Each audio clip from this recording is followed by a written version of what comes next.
Garuda Express, an international courier service.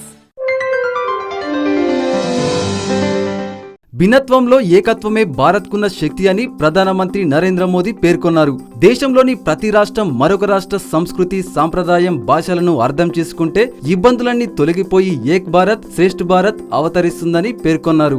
ఢిల్లీలో కేంద్ర మంత్రి ఎం వెంకయ్యనాయుడు నివాసంలో జరిగిన ఉగాది వేడుకల్లో ప్రధానమంత్రి ముఖ్య అతిథిగా పాల్గొని ప్రసంగించారు. ఇక జీవన వారసత్వాన్ని గురించి మాట్లాడుతూ 2 రోజుల తర్వాత దేశంలోని చాలా ప్రాంతాల్లో నవ వసంతాన్ని జరుపుకోబోతున్న వారందరికీ నా శుభాకాంక్షలు అంటూ మోదీ పేర్కొన్నారు. భిన్నత్వాలతో నిండిన దేశం మనది. అదే దేశానికి గుర్తింపు, శక్తి కూడా సామూహికత, భారతీయ జీవన వారసత్వం. దీనిని కాపాడుకోవడానికి ప్రయత్నించాలన్నారు.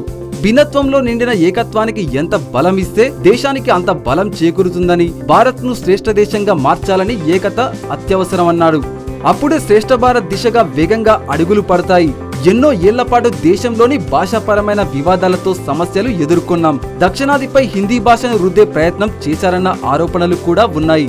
దేశంలోని అన్ని భాషల సౌందర్యం తెలుసుకొని, నేర్చుకొని అందులోని విశిష్టతను గుర్తించగలిగితే మన శక్తి ఎన్నో రెట్లు పెరగడంతో పాటు వివాదాలను అధిగమించగలుగుతాం. ఏక భారత్ శ్రేష్ఠ భారత్ ద్వారా ఒక రాష్ట్రం మరో రాష్ట్రంతో ఏడాది పాటు కలిసి పనిచేసేలా ఒప్పందాలు చేశాం. ఈ ఏడాది హర్యానా, తెలంగాణలు ఇలా పరస్పరం కలిసి పనిచేయబోతున్నాయి. మిగతా రాష్ట్రాలు కూడా పరస్పరం అనుభవాలు పంచుకోబోతున్నాయి. ఈ ప్రక్రియ నిరంతరం సాగితే ఇప్పటి వరకున్న ఇబ్బందులు తొలగిపోయి దేశం శక్తివంతంగా తయారవుతుంది.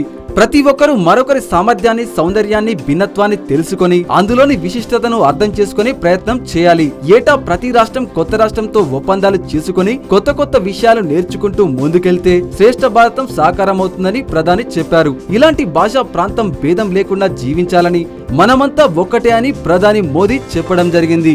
హాయ్ యోయో వ్యూవర్స్, సబ్స్క్రైబ్ చేసేటప్పుడు అక్కడ ఉండే గంట సింబల్ ను ప్రెస్ చేయడం మర్చిపోవద్దు.